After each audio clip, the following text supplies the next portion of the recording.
안녕하세요. 오늘도 사연 살롱을 찾아주셔서 감사합니다. 경기도에서 아들 둘을 키우고 있는 주부입니다. 저희 집에는 사고뭉치 큰아들과 사랑스러운 둘째 아들이 있어요. 큰아들은 제가 낳은 아들은 아니에요.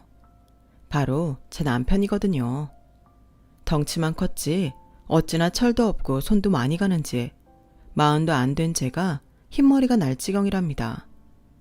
그런데 이 철딱서니 남편이 제 인생의 천적한테 제대로 복수를 해준 거 있죠. 어찌나 기특하던지 동네 방네 소문내고 싶어서 이렇게 사연을 보내게 되었습니다. 남편과 제가 만나게 된 건 생각지도 못한 사고 때문이었어요. 당시 우리는 고등학생으로 학교는 달랐지만 같은 학원을 다니고 있었어요. 학원 강의실에서 1년 넘게 같이 수업을 들었지만 학교가 달랐던 탓에 이름과 얼굴 정도 아는 게 다였어요.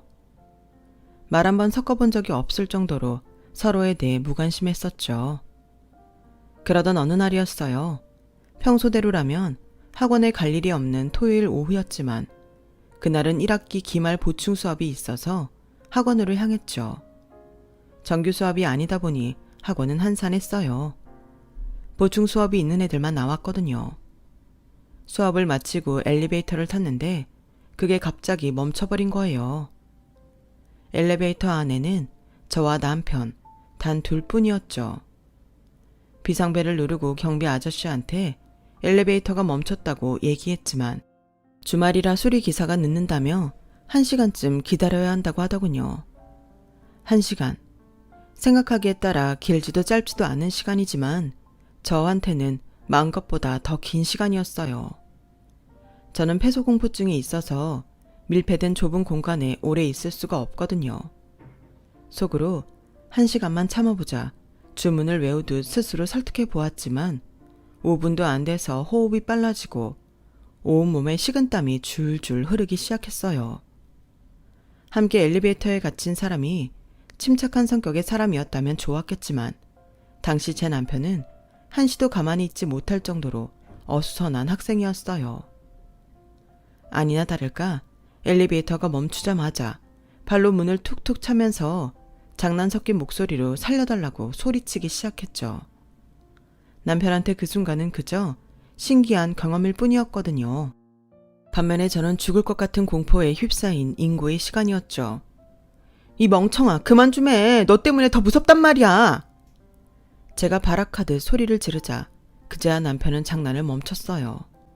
그리고는 제 상태가 심상치 않은 걸 확인하곤 어쩔 줄 몰라 하더군요. 이재훈, 너 어디 아파? 왜 그렇게 땀을 흘려? 설마 무서워서 그러는 거야? 그런 거라면 걱정하지 마. 곧 수리기사 온다고 했잖아. 남편은 아까와는 사뭇 다르게 차분한 목소리로 저를 달래기 시작했어요. 하지만 그런 남편의 배려에도 불구하고 제 상태는 점점 더 악화되었어요. 급기야 다리에 힘이 풀려서 바닥에 푹 주저앉고 말았죠. 호흡은 점점 더 빨라져서 금방이라도 숨이 넘어갈 것처럼 변했어요. 그러자 남편이 어떻게 그 순간에 그런 기질을 발휘했는지 책가방에서 먹다 남은 과자 봉지를 꺼내더니 내용물을 바닥에 쏟아버리곤 봉지 입구를 제 입에 들이댔어요. 여기다 대고 천천히 숨 쉬어. 들이쉬고 내쉬고.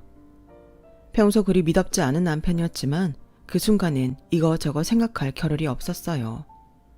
그래서 남편이 건넨 과자 봉지에 입을 대고 시키는 대로 숨을 쉬었어요.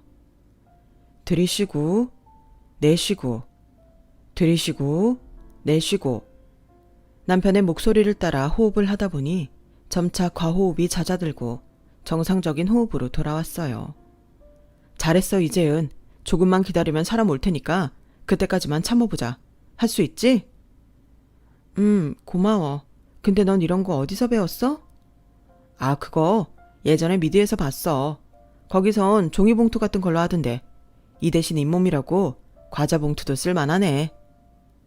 그날의 남편은 평소에 장난기 많은 철부지 고등학생이 아니라 세상 누구보다 든든한 남자로 보였어요. 나중에야 안 사실이지만 사실 그때 남편도 겁을 많이 먹은 상태였더라고요. 언제 엘리베이터가 바닥으로 떨어질지 모른다는 공포에 휩싸였지만 제 앞에서 겁먹은 척하기 싫어서 일부러 장난치듯 살려달라는 소리도 질러보고 발로 문짝도 걷어찼던 거였죠. 그러다 제 상태를 보고는 오히려 정신이 확 들더래요.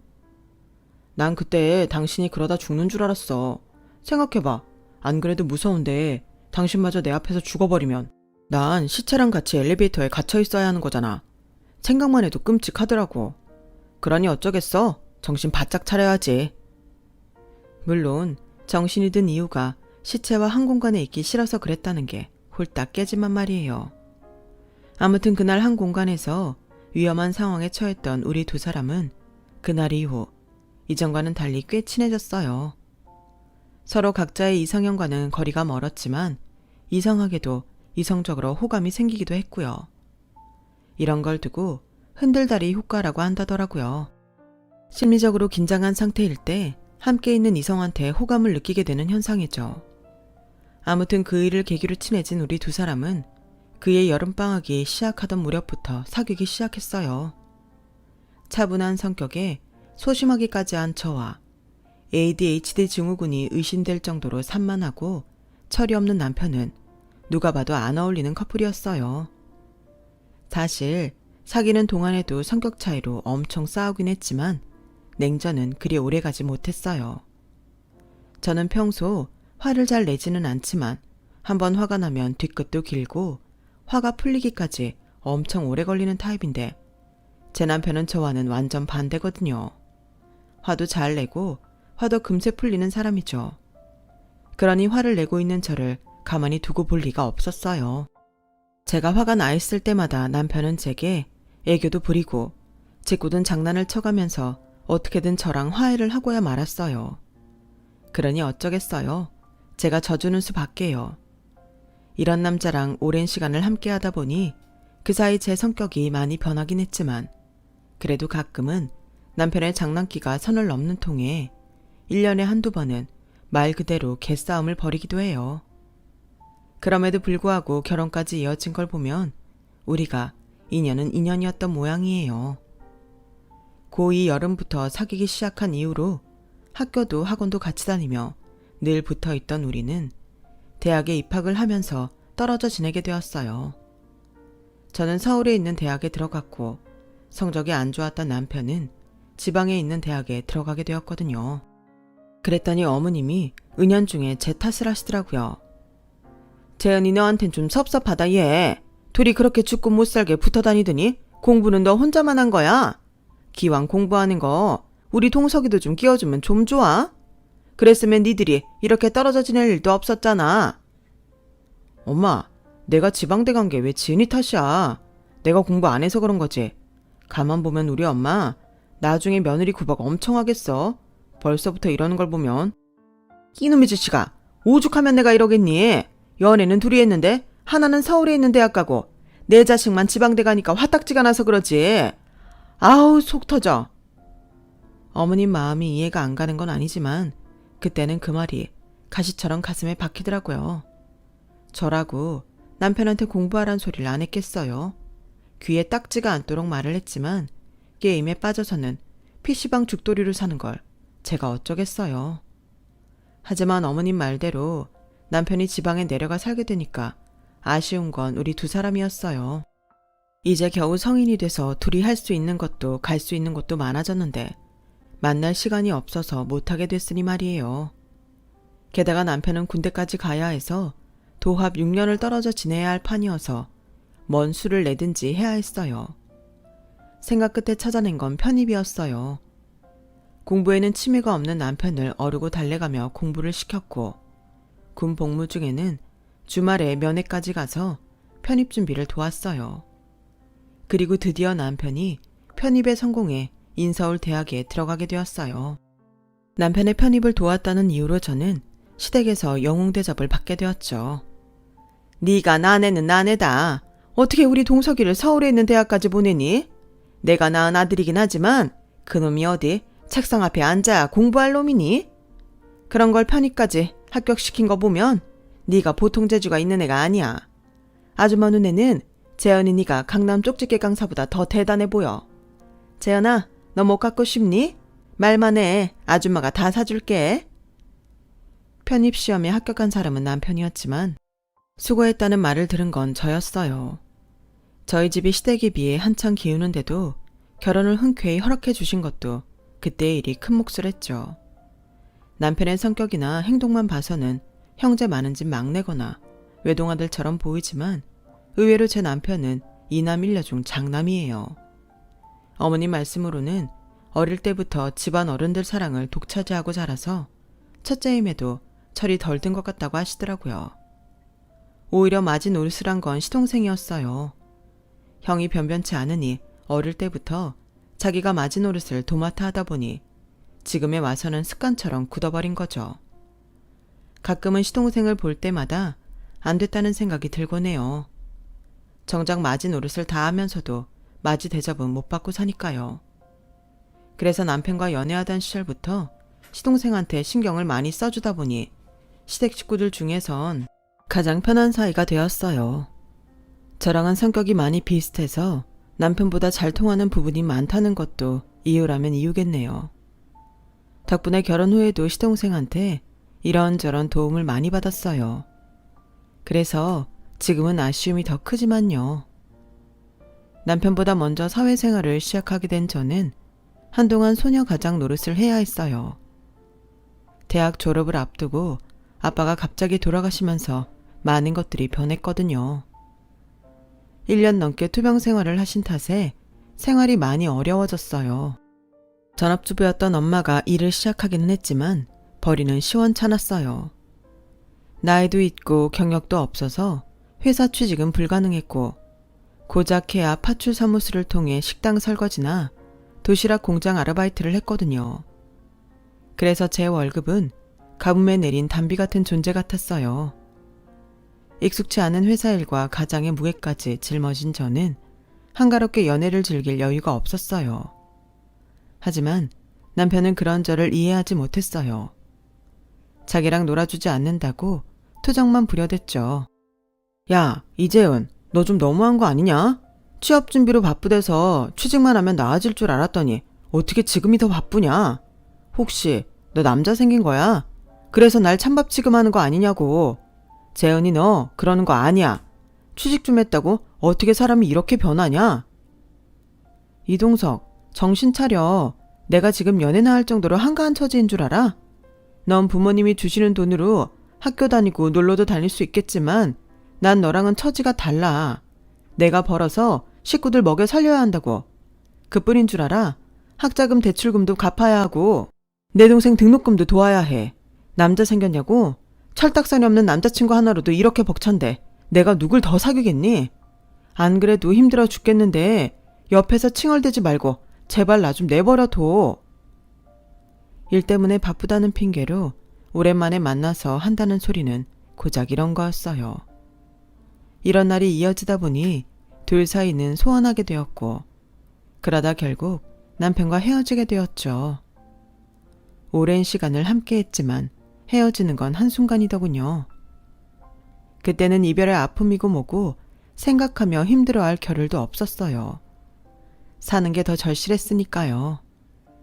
다행히 엄마가 동네 마트 야채 코너에 정직원으로 들어가게 되면서 생활은 조금 안정되었고 저도 연차가 늘어가면서 전보다는 물질적으로도 심정적으로도 많이 안정이 되었어요. 그러는 사이 남동생은 군입대를 하게 되었죠. 모처럼 주말에 엄마를 모시고 남동생 면회를 갔는데 동생이 뜬금없이 제 남편 소식을 묻더라고요. 누나, 동석이 형이랑은 연락 안 해? 그러지 말고 다시 만나지 그래. 형은 아직도 누나 못 잊은 것 같은데. 됐어. 걔 얘기 내 앞에서 꺼내지 마. 난 더 이상 그 자식 뒤치다거리 하고 싶지 않으니까. 지금 나한테 필요한 건 내가 챙겨야 할 철없는 남친이 아니라 내가 기댈 수 있는 남자라고. 동석이는 아니야. 그러자 동생이 잠시 고민을 하더니 그러는 거예요. 실은 형이 말하지 말라고 해서 그동안 입 다물고 있었는데 사실 그동안 형이 나 많이 도와줬어. 등록금도 대주고 용돈도 그렇고. 누난 그거 몰랐지? 내가 알바해서 돈을 벌면 얼마나 한다고. 매번 등록금을 책임질 수 있었겠어? 다 형이 도와줬으니까 가능했던 거지. 그 형이 보기에는 철없이 헬렐레 한 것 같지만 그래도 속이 깊은 사람이야. 우리 집 어려워지고 돈 때문에 쪼들릴 때마다 누나 몰래 돈 주고 간 것도 여러 번이야. 누나 취업 준비로 바빴을 때도 형이 방학 때 막노동해서 번 돈 고스란히 주고 갔어. 누나 힘드니까 돈 필요하면 언제든 자기한테 말하라고 하면서. 세상에 그런 남자가 또 어딨냐? 남자는 남자가 잘 아는데 그 형은 진짜 진국이야. 그러니까 딴 여자가 채가기 전에 누나가 다시 잡아. 야, 그 얘기를 왜 이제야 해? 난 그것도 모르고 헤어질 때 얼마나 상처를 줬는데. 쥐구멍이라도 숨고 싶은 심정이었어요. 늘 어리다고만 생각했던 남편이 오히려 나보다 더 어른스러운 사람이었다는 걸 깨닫자 얼굴이 화끈거릴 정도로 창피하더라고요. 그래서 며칠을 고민하다가 적어도 고맙다는 말 정도는 해야 하지 않을까 싶어서 남편한테 문자를 보냈어요. 그랬더니 바로 전화가 걸려오더라고요. 남편은 마치 아무 일도 없던 것처럼 예전 그대로 저를 대하더라고요. 재현아, 주말에 뭐해? 나 보고 싶은 영화가 있는데 보러 가자. 영화? 제목이 뭔데? 무방비 상태였던 저는 남편 페이스에 휘말려 얼떨결에 영화를 보러 가기로 약속을 했고 그렇게 1년 반 만에 남편을 다시 보게 되었어요. 오랜만인데도 남편은 여전하더라고요. 오히려 그래서 어색하지 않고 편했어요. 영화를 보고 밥을 먹고 아이 쇼핑을 하다가 맥주를 마시게 되었죠. 그리고 미리 준비해간 돈 봉투를 내밀었어요. 동생한테 들었어. 그동안 내 동생 등록금도 대주고 용돈도 챙겨줬다고. 고마워. 이거 얼마 안 되지만 받아줘. 나머지는 내가 버는 대로 갚을게. 야, 이재훈, 너 정말 왜 이러냐? 넌 어디까지 날 한심한 놈으로 만들 생각인 거야? 너한텐 내가 아직도 철부지 고등학생으로 보이냐? 나 다음 달부터 아빠 회사에 출근해. 아빠 백 써서 낙하산으로 들어간 거 아니고 정식으로 입사시험 치르고 들어가는 거야. 정식으로 취직하고 나면 너 찾아가려고 그랬어. 네 앞에서 떳떳하게 남자로 서 있고 싶었다고. 그런데 네가 이렇게 내 계획을 무참히 밟냐? 남편은 눈물이 그렁한 눈으로 저를 째려봤어요. 그 모습이 마치 상처 입은 강아지 같더라고요. 미안해. 너 무시해서 그런 거 아니야. 난 그저 고마운 마음에. 아니 겉보다 우린 이미 헤어진 사이니까 돌려주는 게 맞다고 생각해서 그랬어. 정말 미안해. 고마워서 그러는 거면 돈은 필요 없어. 대신 우리 다시 만나. 이번엔 내가 어른스러운 모습 제대로 보여줄게. 그래도 싫으면 그때 헤어지면 되잖아. 재현아, 우리 다시 시작하자. 응? 그날 남편과 만난 이후 우리는 다시 연애를 시작했어요.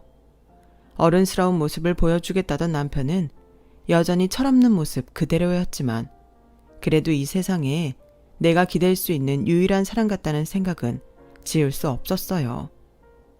그리고 2년 뒤 우리는 결혼을 했어요.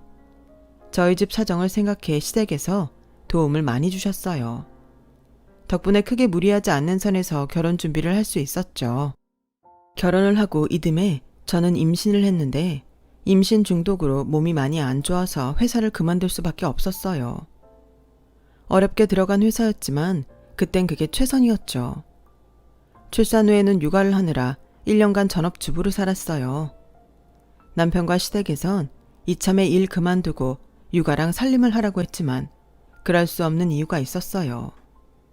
제 친정 살림이 넉넉치 않아서 도움을 줘야 했는데 그걸 남편이 벌어오는 돈으로 할 수는 없었으니까요. 그래서 일을 하려고 여기저기 이력서를 넣어봤지만 나이도 있고 경력 단절 기간도 좀 돼서 취직이 쉽지가 않더라고요. 그때 제 사정을 잘 아는 시동생이 일자리를 소개해 주었어요. 형수, 혹시 아르바이트 자리도 괜찮아요?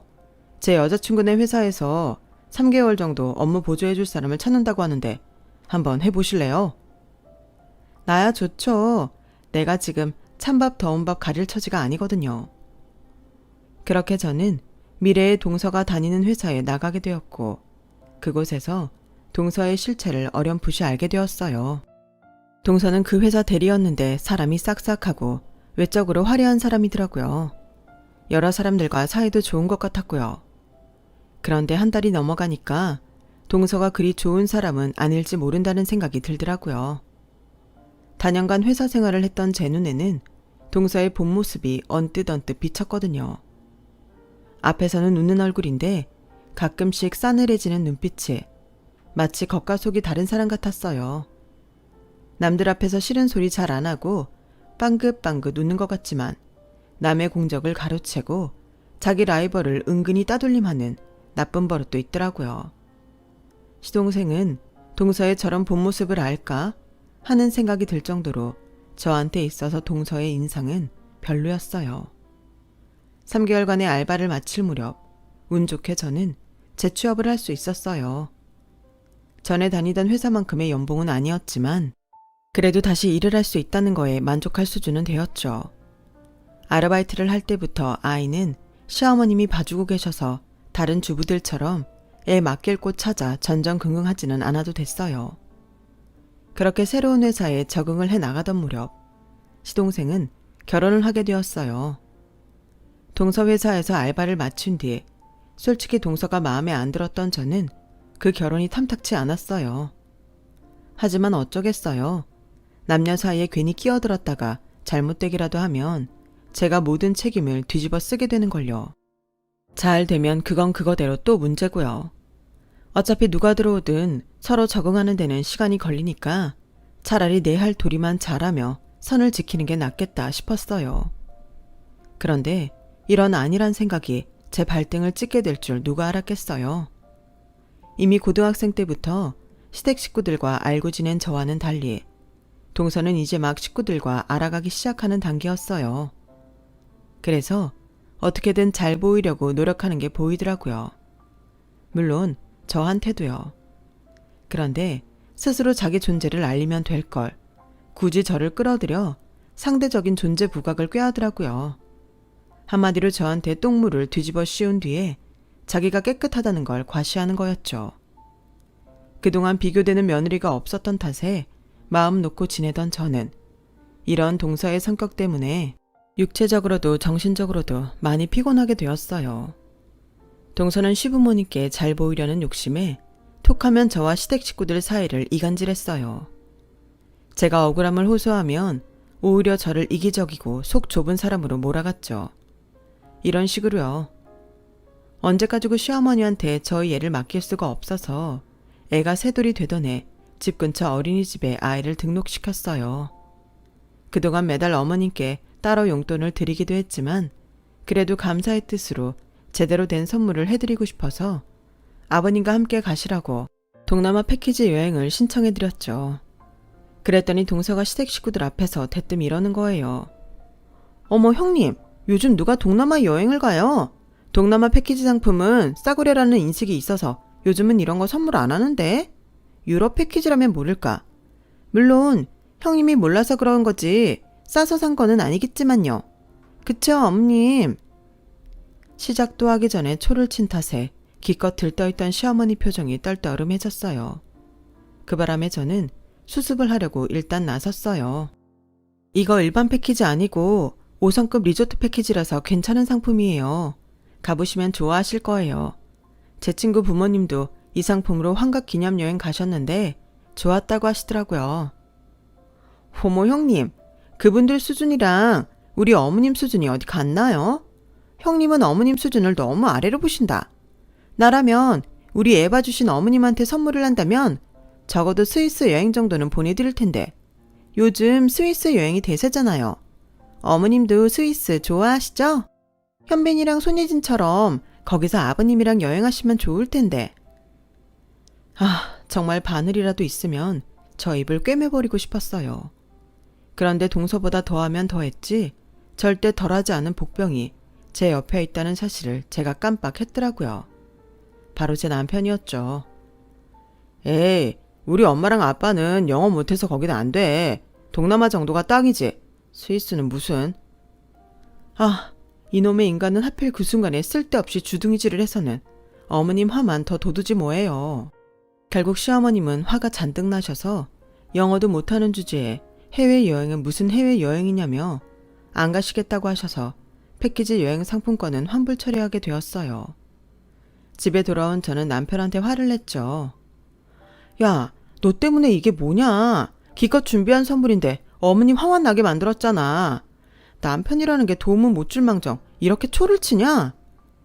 아, 됐어. 이렇게 된 거 그거 환불하고 울릉도 여행 패키지나 예약해. 요즘 날씨가 좋아서 독도도 갈 수 있겠더라. 넌 지금 이 판국에 울릉도 여행 가자는 소리가 나오냐? 왜 이렇게 철이 없어? 네가 남편의 기쁜 뜻을 어떻게 알겠냐? 누가 우리 여행 가재? 올해가 우리 엄마랑 아빠 결혼 30주년 되는 해잖아. 리마인드 웨딩은 아니더라도 리마인드 허니문은 보내드려야지. 우리 부모님 울릉도로 신혼여행 가셨었거든. 그땐 아빠가 사업을 시작하기 전이라서 돈이 없었대. 그래서 친척이 사는 울릉도로 신혼여행을 갔었다더라. 지금은 거기에 럭셔리 리조트도 들어섰다니까 이참에 거기 보내드리면 좋아하실 거야. 남편의 좋은 대로 며칠 뒤 울릉도 여행 상품권을 어머니께 드렸어요.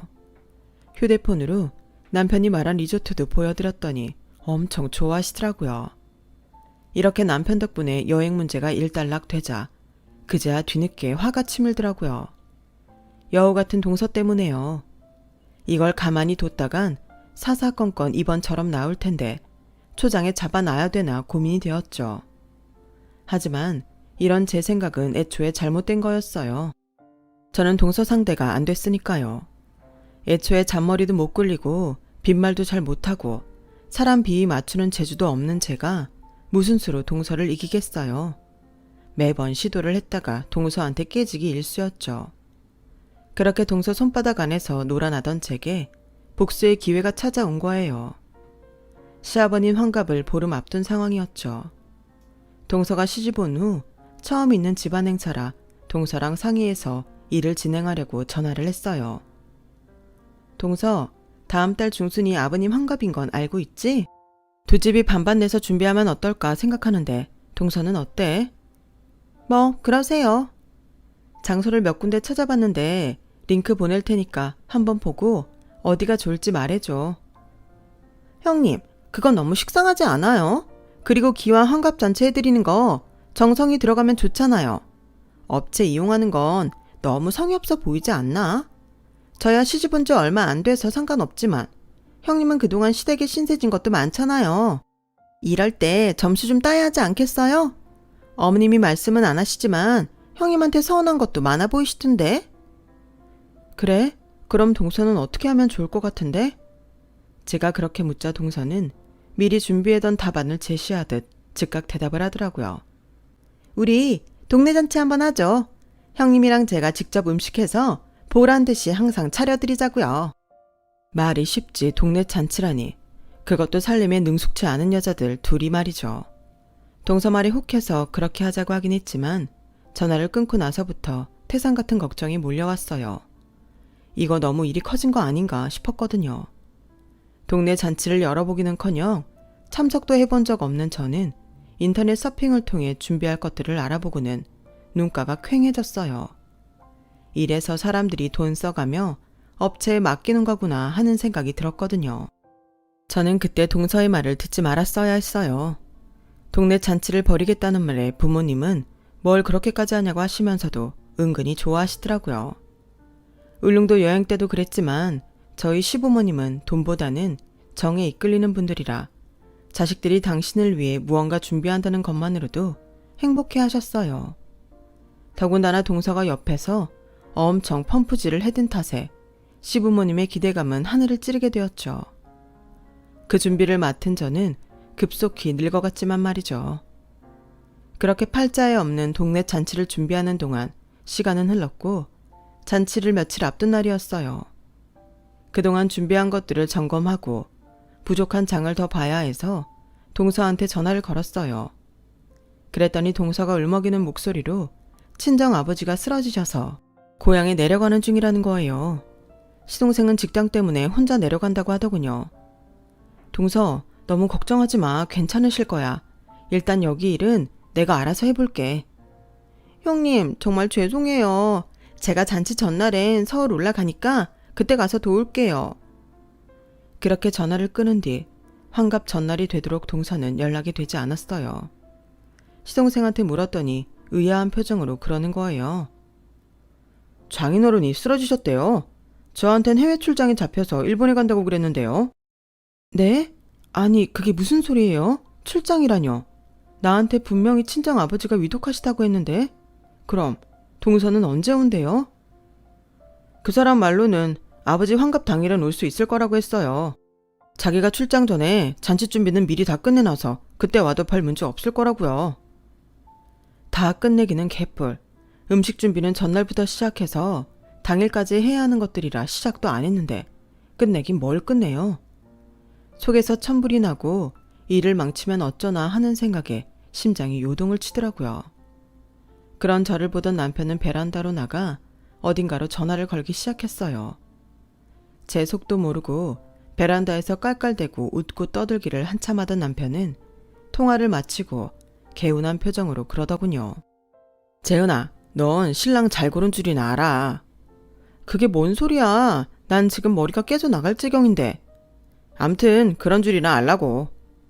밑도 끝도 없이 자기 자랑을 늘어놓던 남편은 신이 나는지 콧노래까지 흥얼거렸어요. 그리고 드디어 환갑잔치 당일이 되었어요. 아침부터 홈파티 케이터링 업체에 전화해 마지막 조율을 하고 집에서 준비한 음식들을 싸들고 시댁으로 향했어요. 정원에 테이블을 세팅하고 꽃이랑 레터링 장식을 해야 해서 마음이 급했죠. 그런데 이놈의 남편놈은 새벽부터 어디를 간 건지 코빼기도 안 보이더라고요. 이런 걸 남편이라고 믿고 살다니 내가 미친년이다. 속으로 몇 번이나 되뇌이면서 시댁에 도착했는데 대문을 연 순간 입이 떡 벌어졌지 뭐예요. 언제부터 준비했는지 모르겠지만 남편이 친구들을 진두지휘해 가며 정원을 아주 근사하게 꾸며놨더라고요. 자기야, 이게 다 뭐야? 이건 언제 다 꾸몄어? 언제긴 밤새서 준비했지.